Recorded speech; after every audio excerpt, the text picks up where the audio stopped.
All right. 5 days of fat loss, day 3.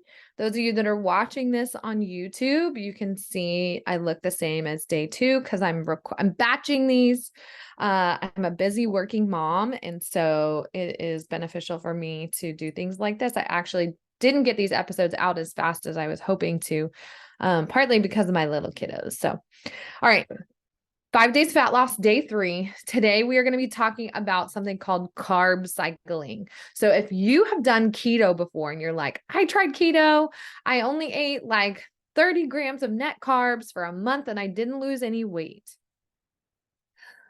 Oh, we're going to talk about it today. Women need carbs, especially if you're working out, you need carbs, especially if you are still cycling, if you haven't been through menopause, if you still have a uterus, you haven't had a hysterectomy, if you're like what we call in the medical field childbearing, your childbearing years, you need to be eating carbs. So today we're going to talk about carb cycling and how that can help you lose fat. All right, let's dive in. So what the heck is carb cycling? So I actually see maybe just because of the things I follow online, like on social media, I see stuff about carb cycling coming up in like ads and stuff. So carb cycling, I think it actually started, like who used it the most was like the bodybuilding world. I remember like in my early CrossFit days, which is guys, I'm 39. So I started CrossFit when I was 29. So this literally been 10 years ago. How did it go by so fast? So literally 10 years ago, I remember hearing some of the guys in the gym talking about carb cycling. And they would switch from sometimes it would be in the day. So you'd have like no carbs at breakfast and you'd go to, some people call it a carb night, where you eat a lot of carbs at dinner and then you go to sleep. So carb cycling, there's evidence behind carb cycling for fat loss. And I just want to talk about the science behind it. So I'm going to get sciencey on you here, but I'm going to try and make it really practical. So if you guys ever took biology, like I think you learned this in like high school biology, but definitely biology in like college. So if you ever learned about the energy cycle or also the Krebs cycle, I remember somebody said, unless you're going to be a doctor, you don't need to know about the Krebs cycle, but Krebs cycle comes up in my life, but I'm a nurse practitioner. So the Krebs cycle is basically these reactions that happen in our cells that take the food we eat and make energy, make these molecules that, allow our body to do the things we need to do. So, right, because we get fuel, we get energy from the food that we eat. And basically when we look at the cell, when we look at that cycle, energy comes in through fat or through carbs. So it comes in as a fatty acid or a sugar molecule. And when I say sugar, I mean sugar chemically, not necessarily sugar like table sugar. Okay. So our body can make energy both from fat and carbs, okay? And we want our body to be what a lot of people call metabolically flexible. And what that means is we want our body to be able to make energy from carbs, and we want our body to make energy from fats. We want to be able to do both, right? When people struggle to make energy from one or the other, this could be maybe why you tried keto and it didn't work from you. Like if we look, there's actually our tests where we can look at the nutrients needed for your energy cycle, and we can see sometimes evidence if you're missing, like it looks like that side is broken. We can see that on testing. But okay, let me get back to practicalities.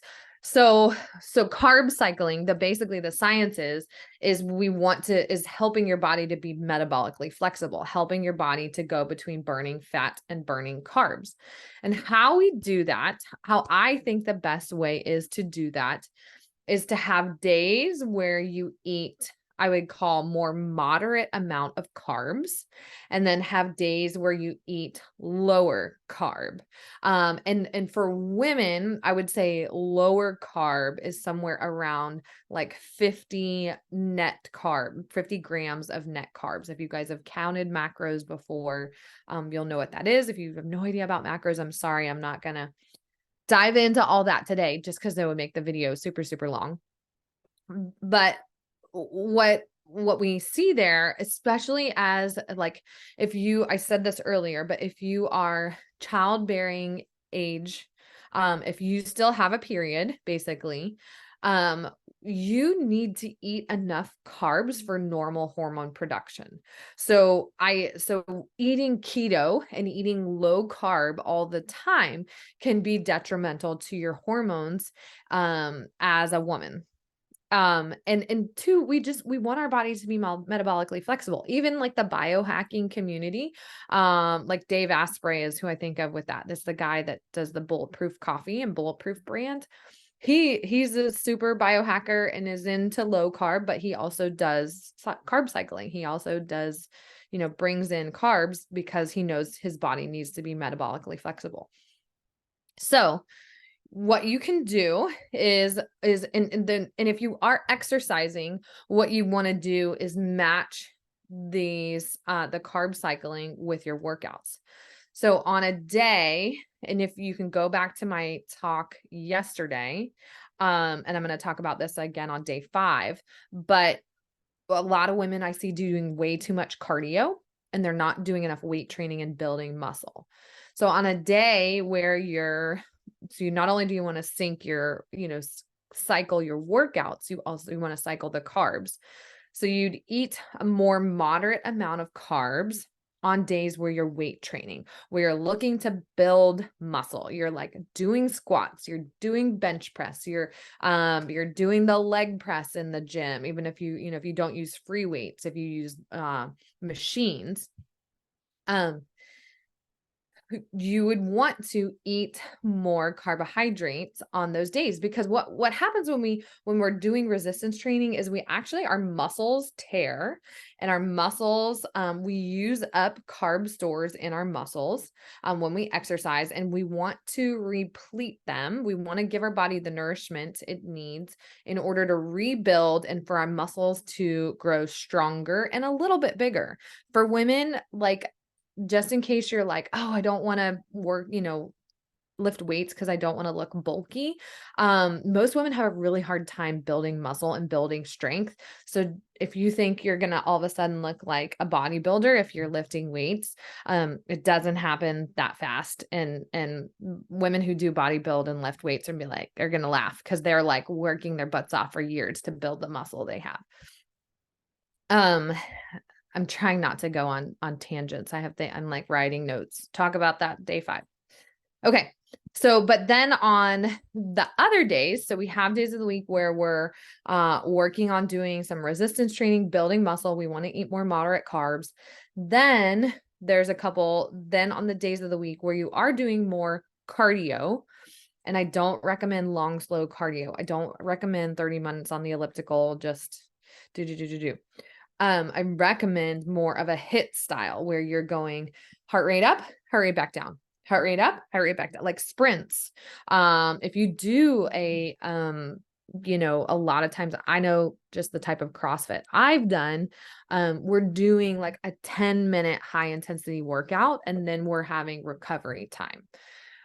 So things like that, doing more cardio, more high intensity, HIIT workouts.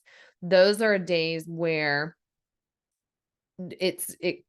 you can help you to lose fat if you are eating lower carb, not keto levels, again, maybe around 50 grams of net carbs.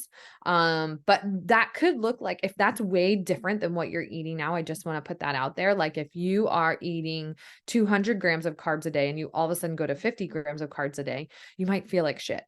So I should said it at the beginning of this. I'm not your provider. I'm not your nurse practitioner. I'm not your coach. Do not take these recommendations, without consulting your doctor or something first. This is just for informational purposes. And I do recommend that you work with somebody that can help you, with this. But those of you that are, again, like super restricting your diet, and maybe you're super restricting your carbs because your husband or your boyfriend or your dad or your brother especially like did keto and lost all kinds of weight. And then I hear this like from women, like so many women tried keto and then they lost some weight, but then it plateaued and they can't lose any weight anymore. And then they hate living that way because it's so restrictive. Like you don't have to give up carbs. You don't have to live a carb-free lifestyle. You can eat carbs. We just want to do it in a way that best supports your goals, which I'm assuming if you're listening to this podcast, 5 days of fat loss, then your goal is to lose fat. So tip number 3 was carb cycling. Again, tip number 1 was eating enough protein.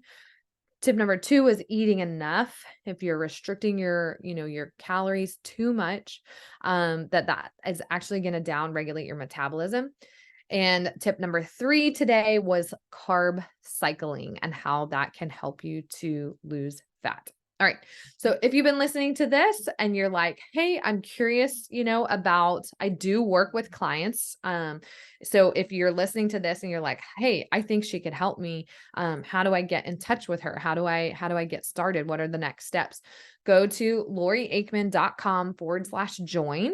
It's going to take you just to a little questionnaire, a little form to fill out. I'll get the notification that you filled out the form. I can kind of take a look. The questions ask just like, what are you struggling with? What do you want help with? What have you tried before? Why do you think it hasn't worked? Things like that, just to give me a little, context of what you're looking for when we get on the call. And then it's like a no pressure call. It's just you and I talking, me getting a feel for what you need. And then I can tell you, what I see, what I would recommend and how I could help you. And you can choose to work with me, or, you could find somebody else maybe who lives closer to where you are that could help you do those same things. So, all right. Anyways, loriaikman.com/join. Also, if you have been listening to this podcast and you haven't rated or reviewed the podcast, I ask that you do so just because it helps, just like social media has an algorithm. Podcasts have an algorithm too, specifically Apple Podcasts.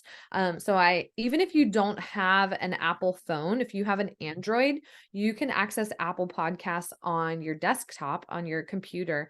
And I just ask that you would rate the show and maybe leave a short review. It's just going to allow the algorithm to show the podcast more, so that more people find that, more people get this information, and more people get the help that they are searching for. All right. I'll see you tomorrow.